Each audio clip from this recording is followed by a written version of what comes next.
Sitting in my throne, trying to get that late. I'm plugging to the natural. Remind myself of love and light. Could have been just shadow, but it's shallow water on my back. Lasting forward to my fantasies. Won't take this world for granted. And self find all the answers. Confused so I don't follow. Need from my mind. 그거죠. 분명히 이 여기에 들어간 이 B48 엔진에 핵심 노하우가 있을 것이다. 도대체 이 핵심 노하우는 뭐냐? 방금 제가 말한 그런 것들인 거예요. 그런 것들을 활용해서 더블 바노스와 멜보 리프팅과 흡입되는 공기를 완벽하게 차갑게 만들어서 NA 엔진필이 나게끔 세팅을 해버린 거죠. 그리고 나서 엄청나게 똑똑한 미션이 지금 이 속도, 겨울인데 후륜인데 이 속도로 이 코너를 돈다라는 거는요, 야, 진짜 미친 거예요. 와, 진짜 지금 내가 날씨가 따뜻할 때 다른 차들로 도는 속도 지금 100km로 이 100 지금 10km 내가 톨게이트를 나와서요 110km로 이렇게 코너를 잘 안 돈단 말이에요. 얘는 지금 겨울이고 더군다나 후륜이에요. 후륜. 여러분들이 뭐 후륜은 안 된다 어쩐다 하는 후륜을 가지고 여기를 지금 돌고 있단 말이에요. 밸런스가 잘 돼 있으면요 다 필요 없어요. 그냥 밸런스와 가벼움으로 다 씹어먹고 가는 거예요. 그냥. 그리고 나서 놀랬구나. 미안해. 오빠가 미안해. 윈터 타이어 끼면 끝나요. 그냥 진짜 강원도 오지 상간이 아니면 웬만해서는 우리나라가 지금 그렇게 안 춥잖아요. 눈도 많이 안 오고. 제발 쓸데없이 사륜에 맹신하게. 사륜도 미끄러지면 아웃이에요. 그냥 출발을 잘하고 잘 간다. 코너에서 사륜이니까 더 잘 간다? 물론 사륜에서 악셀을 지질 수는 있죠. 앞바퀴에 가는 데인데 밸런스만 잘 돼 있고 진입 속도라든가 내가 라인만 잘 잡고 들어가면요 사륜이 필요 없어요. 정말 강원도, 뭐 속초, 뭐 인제 양양 눈만 오고 온도 계속 낮고 그러면 사륜이면 좋죠. 근데 그 이하권에서 특히나 부산이나 뭐 충청권에서 사륜 왜 삽니까? 그거 진짜 왜 사는겨 진짜. 의미 없다고요. 노사쟁이 지금 증명하잖아요. 지금 겨울이고요 바깥의 외기 온도는 0도입니다 근데 낮이니까 햇빛이 있고 노면이 지금 얼지 않았잖아요. 충분해요. 달리면서 브레이크를 밟으면서 휠에서 열이 나고 하기 때문에 출발할 때 충분히 부드럽게 가고 있고요. 뭐가 또 떨어졌어. 그러니까 여러분들 제발 그런 거 저기 하지 말고. 그래서 그러면 B48 엔진은 다른 경쟁사보다 왜 좋아요, 노사장님? 다른 제조사는 왜 이렇게 안 하냐는데 BMW는 이 엔진을요 굉장히 많은 차들과 범용을 하려고 했고 최근에 벤츠 경우는 이제 직렬 6기통으로 갔지만 아우디 같은 경우도 4기통 뭐 V6 다 따로따로 VA 따로 벤츠도 V6 따로 4기통 따로 뭐 V 엔진 따로인데 BM은 왜 이 B48 엔진을 잘 만들 수 있었냐면요 얘네는 원래 직렬 6기통 하고 4기통을 갖고 있었죠. 그러면서 BMW 미니를 가져오면서 3기통도 개발을 했는데 라인업에서요 한 공장에서 3기통과 4기통과 6기통을 같이 생산할 수 있어요. 그러니까 엔진에 대한 개발비를 더 많이 확보를 할 수 있었고요. 그리고 그거를 하기 위해서 벤츠도 직렬 6기통으로 지금 넘어가는 거예요. 한 공장에서 4기통과 6기통을 같이 생산하기 위해서. 그리고 BMW는 이 B48 엔진을 N20 엔진에서 B38, B48, B58 엔진을 개발할 때 같은 블럭으로 개발을 하면서 세팅값을 가지고 출력과 토크를 날아버렸는데 많은 차에 적용을 한다라는 승인을 먼저 받았어요. 범용성을 받았기 때문에 얘네는 이 엔진 개발비를 굉장히 많이 확보를 할 수가 있었어요. 그래서 아우디나 벤츠나 다른 회사들 대비해서 이 B48 엔진에 굉장히 많은 연구 개발비를 쏟아 넣을 수 있었고요. 그리고 다른 회사들보다 더 많은 장치들이 달려 있는 거예요. 당연히 단가가 비싸죠. 다른 제조회사들보다 이 B48 엔진이 제조 단가가 더 비싸요. 근데 왜 그럼에도 비슷한 값의 차를 팔 수 있느냐? 더 많은 차들에 달 수 있기 때문에, 그리고 생산량이 훨씬 많기 때문에 코스트를 내릴 수 있어서 이렇게 많은 좋은 기술들이 들어가 있는 거예요. 그래서 내가 늘 사람들이 노사장님 2300 살까요? 530 살까요? 520 살까요? 내가 항상 하는 말이 그거예요. 디젤 4기통은 벤츠를 사세요. 가솔린 4기통은 BM을 사세요. BMW에 들어가는 이 가솔린 4기통 엔진이 경쟁사들보다 무조건 좋다니까요. 그럼 노사장님 내구성은요? 그것까진 내가 장담을 못하죠. 내가 무슨 이 차 엔지니어도 아니고 내가 무슨 이거 AS까지 책임지면서 리뷰를 해야 됩니까? 리뷰어가 향후 5년 뒤에 3년 뒤에 일어나는 리스크를 어떻게 계산하고 제가 리뷰를 해요? 그것까지 안 알려주면 좋겠습니다. 저도 알려주고 싶어요. 근데 제가 알려줄 수 없는 범위라는 거죠. 그거는 제가 봤을 때 저는 현재 이 차에 달려있는 것들을 기준으로 리뷰를 해야 되는 거잖아요. 좋냐 나쁘냐, 가성비가 좋냐, 여기에 대한 내구성이나 장고장까지 제가 리뷰를 해주면 너무나 좋겠지만 그럴 능력도 없고요. 3년 뒤에 어떤 가혹한 환경이든 어떤 온난한 환경에서 차가 주행되는지 제가 알 수가 없기 때문에 도래되는 메인터넌스까지를 제가 알려드릴 수가 없습니다. 그 부분은 그냥 여러분들이 노사장이 저기까지는 능력이 안 되네 보다, 또는 에이 그건 말이 안 되지 로 여러분들이 정의를 내려주셨으면 좋겠어요. 자, 그러면 이렇게 좋은 이 엔진, 그래서 절대 터보 엔진임을 알 수 없는 이 엔진에 들어있는 달려있는 이 미션은 어떠느냐. 지금까지 이렇게 내가 쏘고 뭐하고 코너를 뭐 했을 때까지 단 한 번도 왜 기어 단수가 말을 안 듣지를 제가 말한 적이 없죠. 제가 이 차주분한테 차를 받아서 지금 오늘까지 딱 일주일을 탔습니다. 딴 때보다 리뷰 기간이 더 길어요. 왜? 그만큼 이 차를 더 많이 타고 싶었고요. 저는 현재 차주분한테 이 차를 받아서 약 현재까지 500km를 넘는 주행을 한 500km가 뭐야? 한 600km 가까이 주행을 한 것 같은데, 지금까지 주행하면서 미션에 대한 아쉬움이나 미션이 좀 더 이런 건 없었어요. 정말 빠르고 영민하고 잘 움직이고 연비도 좋고 무게감이 나간다는 느낌도 들지 않은, 더군다나 이 차는 엔진과 미션이 그 어떤 차들보다 페라리의 설계처럼 저중심으로 설계가 돼 있어요. 운전을 할 때 시종일관 나한테 어떤 불편을 주지 않아요. 과거에 제가 540을 리뷰하면서 뒤에 서스펜션이 스틸로 돼 있어서 부족하다라고 했던 건 제가 봤을 때 스틸 때문이 아니었던 것 같아요. 그 차는 제가 봤을 때 세팅을 일부러 물렁물렁하게 해놓은 건데, 제가 그거를 세팅 값을 계산 안 하고 너무나 내가 원했던 바를 나오지가 않으니까 거기에 맞춰서 그 차의 뒤에 서스펜션이 너무 탱탱한 게 아니냐. 지금 현재 이 차도 움푹 패여있는 데를 지날 때 보면 앞쪽보다 뒤쪽이 탱탱거리는 건 있어요. 뒤에 당연히 스틸들이 들어가 있으니까 그건 당연한 거죠. 근데 완벽하게 어떤 파여있는 도로를 갈 때만 뒤에가 탕 튀고, 그 외에는 뒤에 서스펜션이 스틸이라고 해서 튀거나 그러진 않고요.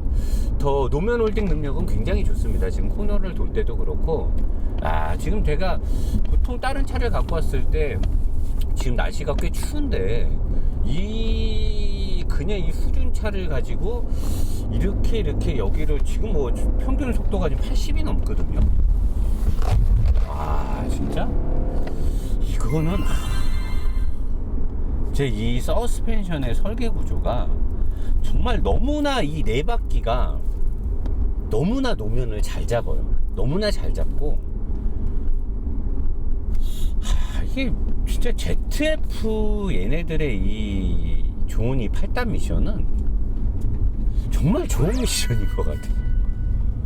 현대자동차도 현재 이 ZF하고 어떤 사업 제휴가 돼 있어서 우리나라에서 생산하는데 아직까지 이렇게 완벽한 소프트 로직이 들어간 건 아닌 것 같은데, 근데 진짜 이 미션은 시종일관 굉장히 좋은 느낌을 줍니다. 어떻게 이렇게 미션이 쫀득쫀득하니 좋은 느낌을 주지? 그리고 제가 얘기했듯이 그 앞쪽에 이렇게 단열 소재가 없다 그랬잖아요. 그래서 여기가 되게 뜨거워요. 지금 이렇게 만져보면. 그때 M550D 할 때 여기가 지금 엄청 뜨거워요. 지금 무슨 온돌방에 와 있는 것 같아. 찜질방에 온 것처럼 열이 엄청 올라와요. 얘네들은 여기다 이 왜 단열 소재를 안 넣나 모르겠어요. 다른 데는 잘 해놓고 그 안쪽에를 단열 소재를 안 해놔가지고 그래서 이게 되게 뜨겁네요. 아 근데 이게 정말 이 미션을 이거 참 이거 지금 아니 누사장 너무 BMW를 빨아주는 거 아니냐 그러는데 아니 근데 이건 진짜 깔 게 없어요. 미션이 어느 상황 그리고 어떻게 이렇게 코너를 돌 때도 이렇게 과격하게 돌리는데 어떻게 이렇게 차가 앞바퀴가 그 홈을 파고 가는 듯한 느낌으로 갈 수가 있냐고. 응? 원래 이렇게 좀 밀려야 되는데 더구나 지금 외기 온도가 0도인데 사륜도 아니고 브레이크 내리막길 밟아볼까요? 아 벨트 딱 조여지면서 최대한 ABS를 억제하면서 어떻게든 브레이크만 이 내리막길에 이 추운 데서 브레이크가 들으려고 와 진짜 야 여러분 그냥 후륜 사도 됩니다. 그냥 정 못 믿겠으면 겨울에 윈터 타이어 끼고 다니시면 돼요. 그리고 후륜을 샀는데 자기는 쏘는 사람이 아니다. 그러면 사계절 타이어 끼면 겨울에 윈터 타이어 안 껴도 돼요. 이렇게 잘 가는구만. 무슨 그냥 네, 사륜 사라고 사륜 놓고 이런 데서 무거워갖고 오히려 앞으로 언더로 더 많이 날아가더만 아주 그냥. 이런 데 확 돌려도 얼마나 잘 가 이렇게 잘만 가는구만. 70km에서도 뒷바퀴는 구동만 하고 앞바퀴는 조향만 했을 때 이 경쾌함 이루 말할 수 없는 이 경쾌함을 니들이 알아? 니들이 핸들링이 뭔지 알아? 그냥 아무 좆도 모르는 것들이 그냥 시장 다 배내놓고 있어가지고 그냥 정말 사륜은요 완전히 고출력 차들 왜 누사장 그럼 왜 요새 제조사들이 다 사륜을 만들어요? 누사장 말대로 후륜이 좋으면 후륜으로 하면 되잖아요. 왜 제조사들이 왜 사륜을 만드냐면요 제조사들이 사륜을 만드는 거는 세팅하기가 쉬워서예요. 후륜을 가지고 진짜 모든 그 주행 데이터를 완성하려면 굉장히 방대한 그 주행 프로그램과 안전 그 프로그램 그 뭐 DSC라든가 뭐 ESP라든가 뭐 여러 가지 등등이 EPS라고 하나요? 그 자세 제어 프로그램 등하고 서스펜션의 세팅들도 엄청나게 방대한 노력이 필요해요. 근데 사륜을 딱 넣잖아요? 도크 벡터링만 넣으면 되거든요. 도크 벡터링을 넣어가지고 도크 벡터링으로 잡아주면 되기 때문에 사륜을 넣고 잡으면 주행 데이터를 완성시키기가 되게 쉬워요. 원래는 제조사들이 후륜을 벤츠나 BM도 후륜을 쭉 하다가 고출력 M이나 AMG들을 도저히 후륜으로 못하니까 고출력을 더 이상 후륜으로 자세 제어를 왜냐면 슈퍼카처럼 가벼우면 되는데 걔네들 막 1.8톤 2톤 이러니까 M5나 263 같은 게 도저히 후륜으로 안 되겠는 거라 그래서 걔네들이 사륜을 넣은 거예요. 근데 아우디가 꽈트로를 가지고 마케팅을 잘하네. 사람들이 자꾸만 꽈트로 물론 꽈트로가 좋을 때도 많죠. 근데 사실 대부분의 상황에선 필요가 없거든. 뭐 눈이 얼마나 온다고 1년에 365일 중에. 근데 사람들이 자꾸만 그런 어떤 마케팅 상술에 넘어가니까 얘네들도 일반 차들에 꽈트로 사륜 포매틱이나 엑스트라벨 넣어. 근데 사람들이 좋아하네? 근데 보니까 주행 데이터 잡기도 더 좋네? 그러니까 자꾸만 제조사들이 더 쉽게 그리고 비싸게 팔 수 있잖아요. 비싸게. 사실은 이런 1800km 언더에서는요 진짜 자기가 오지상간이나 진짜 추운 지역이나 눈이 많이 오지 않으면 후륜 구동이 차가 더 좋아요. 운전도 훨씬 재밌고 모든 상황에서 재밌단 말이에요. 차가 운전이 정말 그냥 아무 생각 없이 야 너 사나 세워라 내워라 그럼 그냥 사륜 사셔도 돼요. 근데 나는 정말 차 좋아하고 메케닉적인 관심 많고 한겨울에 눈 올 때 며칠 차 안 타도 상관없다 그러면 나머지 300 며칠을 위해서는 후륜을 타는 게 저는 맞다라고 보는 사람입니다. 이제 최종 관문이 다시 아까는 차들이 좀 있었는데 이제 차들이 좀 없는 데서 이게 겨울만 아니었으면 아마 그냥 어마어마한 진입 속도와 탈출 속도 나가면서 이제 악셀을 막 지지면서까지 제가 다 보여드릴 텐데 지금 겨울이니까 아주 위험한 건 좀 자제를 해보면서 또 제 차도 아닌데 날아가서 또 연속을 다 갖다 꼬라박을 수는 없으니까요. 점핑 후에 안정적이에요. 역시 댐퍼가 굉장히 풍부해요. 이런 데를 갈 때 댐퍼가 딱딱 잡아주는 이 느낌. 역시 긴 롱 스트로크에 딱딱하지 않은 단단하고 단아한 댐퍼 들어가 있기 때문에 잘하고 있다는 거죠. 저 포토 아저씨가 엄청 중앙선을 막 넘어서 막 달리고 있네. 나랑 박을 뻔. 오오오. 하지만 시종일관 낮은 무게중심과 앞뒤의 무게 배분이 잘 돼 있기 때문에 불안하지 않아요. 저는 얼마든지 차를 컨트롤할 수 있던 차에 대한 믿음이 있기 때문에 불안하지 않고 잘 달릴 수가 있습니다. 이거 만약에 옆좌석에 사람 타면 얼굴이 아마 하얗게 질려버릴 것 같아요. 이런 겨울에 이런 도로에서 후준을 타고 이렇게 조진다라고 하면 아마 미쳐버릴 겁니다. 물론 충분히 타이어가 제가 오면서 막 달리고 왔기 때문에 타이어가 어느 정도 열을 받았기 때문에 가능한 거지, 집에서 차 갖고 나오자마자 타이어 열도 안 먹은 상태에서 이렇게 조져버리면 바로 굿바이 하는 거예요. 야, 근데 진짜 앞바퀴 쪽에 이 경쾌함이 이루 말할 수가 없네요. 지금 계속해서 뭐 경고등이 반짝반짝반짝 들어와요. 미끄럽긴 미끄럽나봐요. 도로가 미끄러워요. 브레이크를 잡았을 때 타이어가 도로에 끌려 이렇게 타이어가 끼끼끼끼 해야 되는데 도로가 미끄러우니까 타이어가 그냥 계속해서 날아가고 있어요. 하지만 차는 계속해서 잘 가고 있다라는 거죠. 코너에서 악셀을 계속 이렇게 지지면서 갈 수 있는 이 느낌. 요건 진짜 저중심과 무게 배분이 돼 있지 않으면은 절대 노사장이 함부로 하는 짓이 아닌데, 이거는 뭐 그냥 스포츠카. 나이스요, 나이스. 여러분, 520은 쏘지 않는 사람이 선택하기에 최고고요. 나는 안 되네, 나는 좀 달려야겠다 싶으면은 530을 사면 될 것 같습니다. 이건 뭐 말할 필요가 없는 것 같아요. 그냥 진짜 완벽하게 모든 컨트롤이 완벽하게 되고 있다라는 거.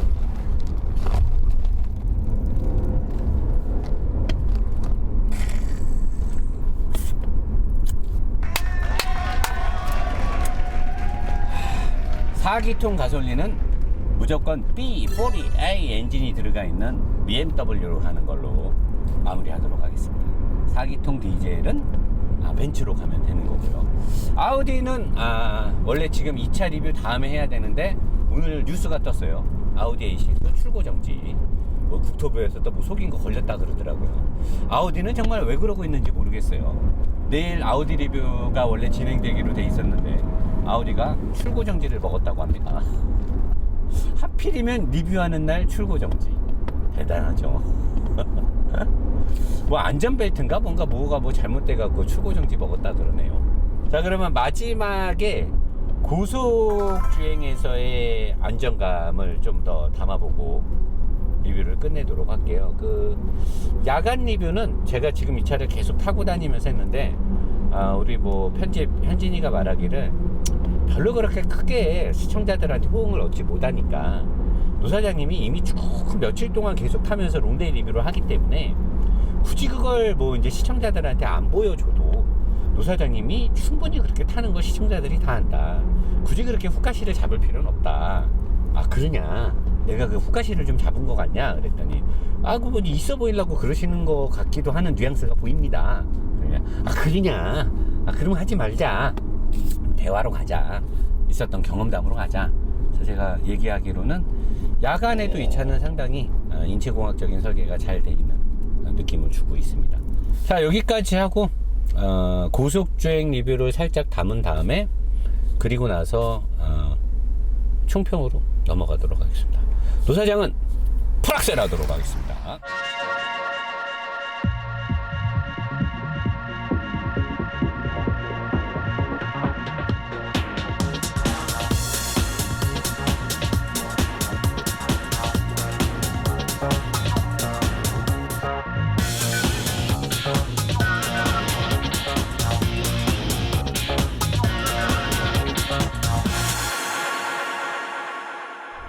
자, 이제 고속도로를 올라가고 있습니다.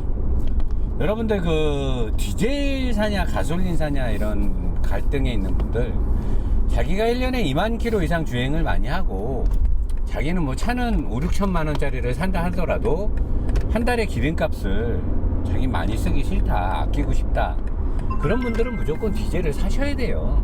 자기가 기름값에 너무나 민감하고 아까우면 디젤을 사야 되는 거고, 보통 15,000에서 20,000을 기준으로 주행을 한다라고 하면 한 달에 디젤 대비해서 가솔린을 타는 분들이 15,000km 정도를 주행하면 많게는 기름값을 한 10만원 정도 더 쓰게 되고요, 적게는 한 6, 7만원 정도를 더 쓰게 됩니다, 일반 기름값을.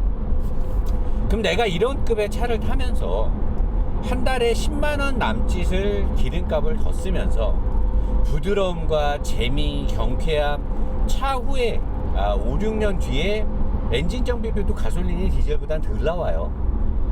그런 걸 계산을 하고 가솔린을 살 것이냐, 다 필요 없고 나는 한 달에 6만원이 됐든 10만원이 됐든 난 무조건 아껴야겠다, 그럼 디젤 사면 돼요.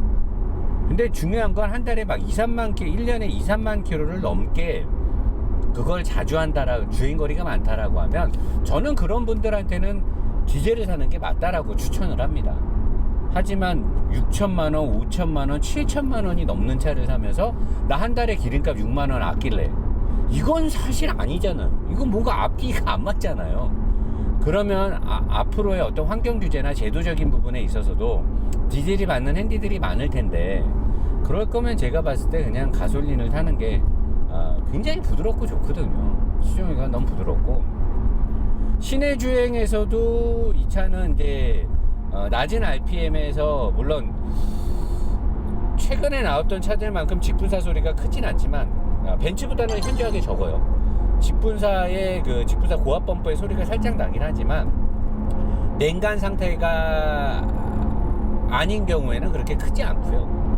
그 웬만한 상황에서는 엔진의 소음, 제가 하체 우리기 할 때도 얘기했지만 인슐레이트 패드 같은 게 되게 잘 돼 있죠.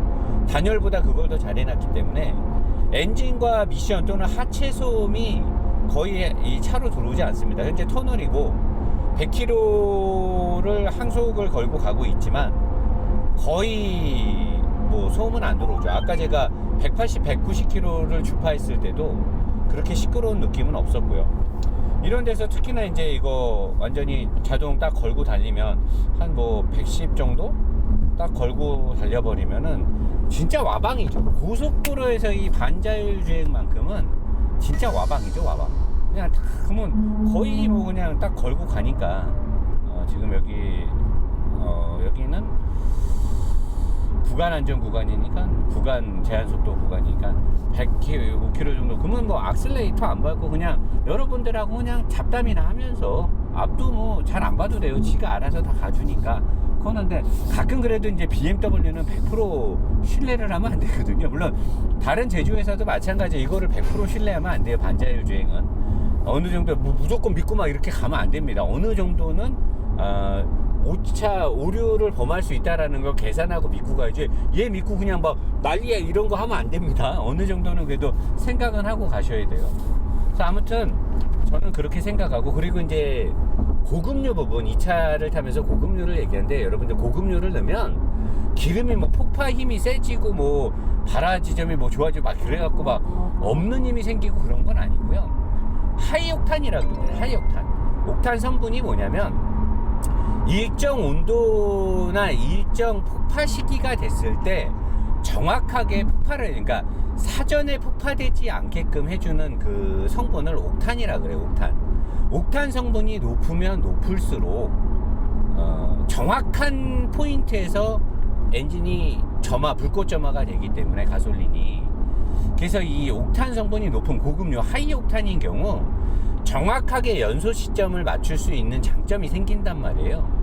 그래서 이게 있으면 없는 힘이 생기고 뭐 그러는 건 아니고, 물론 정확하게 폭파가 팡팡팡팡 되니까 뭐 조금 도움은 되겠지만, 그로 인해서 뭐 연비가 많이 좋아졌어요. 그건 사실 고급류를 놓고 자기가 발끝 신공을 하기 때문에 그렇게 되는 거고요. 체감상 그러는 거고, 제가 말씀드리지만 완전히 압축비가 높은 차들, 그리고 터보를 걸었으나 터보의 인터쿨링이 그렇게 뭐 뛰어나지 않아서 터보에 과급된 공기가 약간 뜨겁게 들어간다거나 그랬을 때는 실린더 내부의 온도가 높이 올라가니까 사전 발화에 영향성이 많잖아요.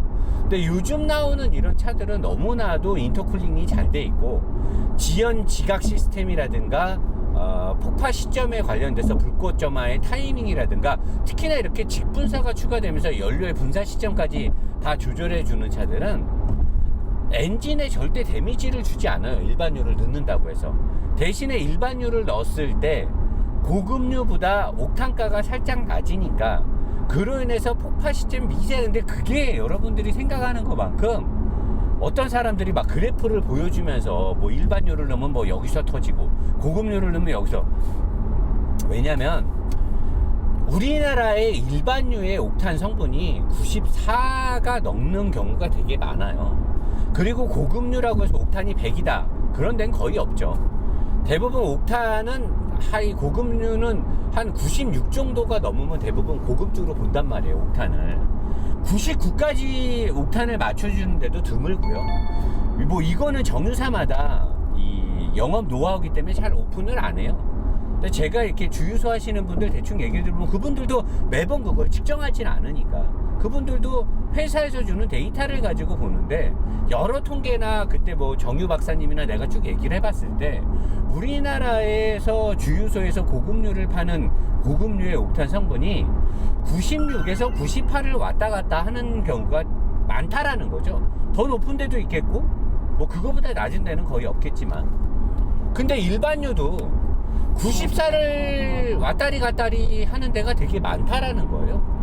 그러면 94의 옥탄하고 96의 옥탄을 비교했을 때 과연 그 옥탄 성분 E 때문에 점화 시점이 크게 바뀔 것이냐, 그럴 확률은 적다라는 거죠. 더군다나 이렇게 인터쿨링이 돼서 들어가는 터보 엔진의 경우는 압축비, 특히나 터보 같은 경우는 압축비를 11 이상을 잘 쓰질 않아요. 페라리나 뭐 이런 특별한 차들이 아닌 이상은 이 압축비를 11 이상을, 제가 GT3라든가 포르쉐 엔진, 페라리 엔진, 뭐 옛날에 M&A 엔진처럼 압축비를 12 이상, 12.6, 13까지 가까이 가는 이런 압축비가 높은 차들은 웬만하면 제가 하이옥탄을 쓰라고 권장을 해요. 하지만 그렇지 않은 경우는 하이옥탄을 쓰지 않아도 엔진에 크게 데미지를 주지 않고요. 그것 때문에 연비가 뭐 월등하게 좋아졌다 증명되지 않은 사실입니다. 보통의 경우는 고급유를 넣는 분들은 고급유를 넣었다라는 가정하에 자기가 발끝 신공을 좀 하는 무의식적인 연비 운전을 하는 습관이 생겨요. 그래서 연비가 잘 나오는 거고요. 그러니까 저는 그렇게 말해요. 노사장, 그럼 정의는 뭐냐? 자기가 돈이 있으면 고급유 넣으세요. 그리고 자기가 평상시에 그냥 기름값 리터당 한 150원, 200원 더 넣고 넣기 아깝다. 일반유 넣어도 큰 문제 없다라는 겁니다. 일반유 넣었다고 해서 자동차 안 망가집니다. 문제 없어요. 자, 현재 150km 고속주행을 하고 있는데요. 굉장히 조용하고 좋네요. 굉장히 부드럽고요. 고속주행에서 이런 안정감을 준다는 거. 옛날에 벤츠나, 대신에 벤츠는 쫙 깔려가는 느낌이 났는데 BM은 깔려가는 느낌이 들진 않죠. 지금 현재 170km를 넘어가고 있는데도 깔려가진 않는데 뭔가 굉장히 시종일관 안정적인 느낌이 들어요. 170에서도 아무렇지 않아요. 거기서 급브레이크 때려봐요. 너무나 똑바로 잘 써요. 엑설런트죠. 엑설런트예요. 170, 180에서 아무 때고 급브레이크 밟아도 돼요. 사람들이 180에서 야 급브레이크 잡을 거면 차 돌아서 죽는 거 아니냐? 잘 만들어진 차는 절대 그러지 않죠. 그러니까 제가 봤을 때는 고속주행 능력에서도 저는 고속주행에서는 특히나 더 사륜보다는 후륜이 나요. 어차피 사륜 차들도요 150 넘으면 앞바퀴 쪽에 토크 빼버립니다. 필요가 없으니까요. 그럴 때는 앞바퀴 쪽에 드라이브 샤프트가 들어가지 않은 이런 후륜 모델들이 훨씬 더 고속주행 느낌은 깔끔하고 좋죠. 아주 깔끔하죠. 그래서 저는 웬만하면 후륜을 사는 게 정답이다 라고 말하고 싶고, 특히나 돈이 좀 있고 여유 있는 분들은 자기가 타는 세단은 후륜을 사시고요. 가족과 또는 뭐 놀러 다닐 때 뭐 할 때를 대비해서 눈 올 게 두렵다. 눈도 사실 올겨울에 한 번도 안 왔는데 그래봤자 와봤자 한 이틀 차 안 갖고 다니면 되는데 그런 게 두려워서 SUV를 사륜으로 가지면 되니까, 우리 소비자가 후륜차를 찾고 두려워하고 안 사게 되면 제조사는 이제 후륜차 안 만듭니다. 그러면 제가 봤을 때 그 손해는 우리 소비자들이 갖게 되는 거예요. 정말 후륜차는, 밸런스가 좋은 후륜차는요, 신의 축복입니다. 저는 사실 종교가 없지만 이럴 때만 가끔 한번 신을 찾아보는 거죠. 자, 잘 만들어진 530을 타면서 저는 시종일관 즐거웠고요. 정말 이 차는 그 10년 전에 모 커뮤니티 사이트에서 말했던 실차를 2대 다 갖고 있었던 오너분의 경험담이 정답인 것 같아요. 어떤 차가 더 좋을지 모르지만 나는 매번 BMW를 끌고 나가게 된다라는 실차 오너의 생생한 경험담, 정말 정답인 것 같아요. 자, 노사장의 리뷰가 정답은 아니죠. 느껴지는 것마다 사람들은 다를 수 있으니까요. 여러분들은 시승을 요새 시승이 잘 돼 있으니까 시승을 통해서 그런 거를 해보시면 되고요. 저라면 4기통 가솔린은 무조건 BMW를 사는 게 맞다라고 생각하는 사람입니다. 자, 못다한 이야기는 총평에서 차분하게 다시 시부려보도록, 총평에서 다시 안내하도록 하겠습니다. 프락셀 하겠습니다. 감사합니다. 자, 안녕하십니까. 노브스 인더스트리 노사장입니다. 굉장히 밸런스가 좋고 재미있는 BMW 530i 리뷰가 끝났습니다. 다시 한번 언급하자면 가솔린 4기통이고요. 후륜입니다. 리뷰를 하면서 막 열정적으로 리뷰를 했는데 돌아오는 길에 좀 곰곰이 생각하고 고속도로 항속을 걸었을 때 그런 아쉬움은 있더라고요. 벤츠만큼 쫙 깔려갖고 고급지게 가는 느낌은 들지 않는다. 그래서 벤츠를 좋아하시는 분들은 벤츠를 더 좋아할 수도 있겠다. 근데 BMW는 그런 느낌이 있어요. 쫙 깔려서 무게감 있게 쫙 가진 않는데 뭔가 기계가 쫙 오밀조밀 잘 맞물려서 돌아가는 느낌. 아까 제가 190, 170, 150 대부분의 속도에서 항속을 걸었을 때 과거에 비해서 월등하게 좋아졌고요. 사실 이 전 세대의 BMW들이 댐퍼는 더 길었어요. 옛날에 BMW는 정말 댐퍼에, 노사장이 늘 하체오리기를 할 때 댐퍼를 얘기하잖아요. 우리 일반인들은 댐퍼의 중요성을 잘 몰라요. 근데 댐퍼가 사실 되게 중요해요. 그리고 비싸요. 그 WRC 차들 보면, 월드 랠리 챔피언십에 보면 막 그 사막 같은 데서 막 5m씩 점프해서 떨어지는 차 보면 착 붙어서 가잖아요. 그런 차들에 들어가는 댐퍼가 수천만 원짜리예요. 비싼 거는 1억 가까이 하는 댐퍼도 있고요. 정말 댐퍼가 중요하거든요. 이 차에도 굉장히 좋은 고급진 댐퍼가 들어가 있습니다. 뭔가 뻑뻑하면서 고급진 느낌을 주고요. 일단은 방음 처리가 잘 돼서 착 깔려가진 않아도 완벽하게, 그리고 무게 배분이 좋다 보니까 유잉이나 피칭도 거의 없죠. 그래서 느낌 한 150, 160 정도 달릴 때는요, 그냥 일반 차들 한 90km, 100km 정도밖에 안 된다고 보시면 돼요. 막 이게 되니까. 150에서도 막 이게 되니까. 그래서 나는 그런 느낌이 너무 좋고, 한 가지 아쉬운 거는 여기에 들어가 있는 이 19인치가 말리부 때도 제가 총평 때 그 얘기를 한다고 깜빡했는데, 사실 이런 자가용급에서는 18인치까지가 저는 최고로 어울리는 것 같아요. 이 19인치가 들어가 버리게 되면 이 편평비가 낮아지잖아요. 이 두께가. 그러다 보니까 이제 요철, 물론 스포츠성에 있어서는 타이어가 눌리는 부분이 적으니까 더 뭐 좀 탄탄한 느낌을 받을 수 있겠지만, 사실 18인치도 충분히 받거든요. 대신에 18인치를 넣게 되면 공기층이 좀 더 두꺼워지면서 세단, 이 자가용에서 가져야 되는 것들을 더 많이 갖게 돼요. 그리고 사실 저는 18인치가 운동 성능에서 19인치한테 뒤진다라는 느낌을 거의 못 받거든요. 달려보면. 제가 같은 차에 예전에 투스칸이나 벤츠 SLK 같은 모델에다가 18인치, 19인치를 바꿔가면서 달려본 적이 있단 말이에요.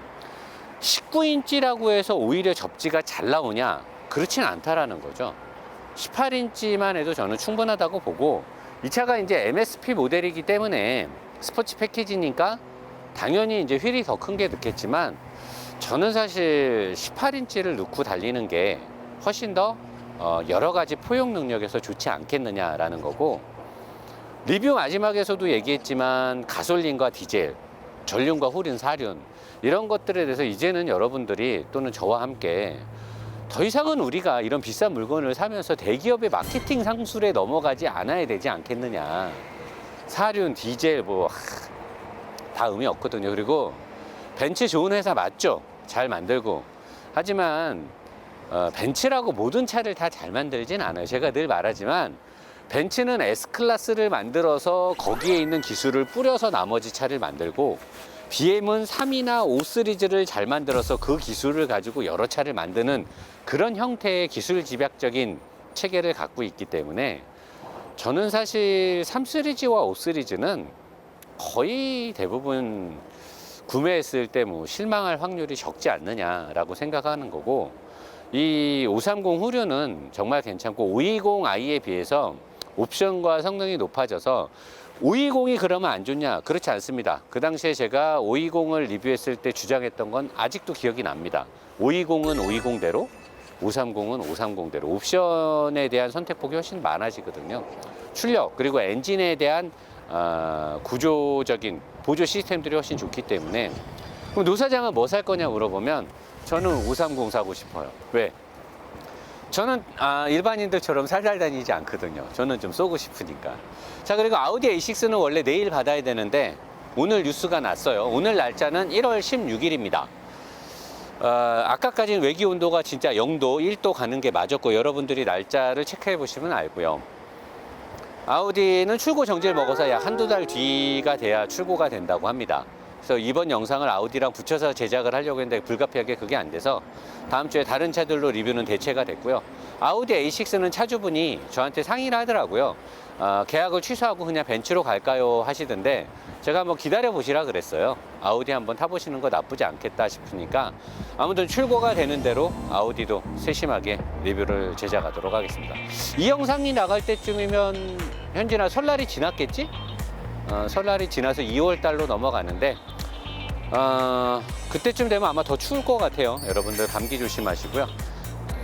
설날은 이미 지나갔지만 여러분들 로보스 인더스트리를 대표해서 새해 복 정말 많이 받으시고요. 올 한 해는 여러분들이 하고자 하는 모든 일이 다 잘 되고 항상 웃음이 떠나지 않는 삶이 계속 이어졌으면 좋겠습니다. 저희 로보스 인더스트리 모든 직원과 저 노사장도 최선을 다해서 대한민국의 좋은 문화를 위해서 노력 많이 하도록 하겠습니다. 리뷰 끝까지 시청해 주셔서 너무 감사합니다. 트럭셀 하겠습니다. 감사합니다.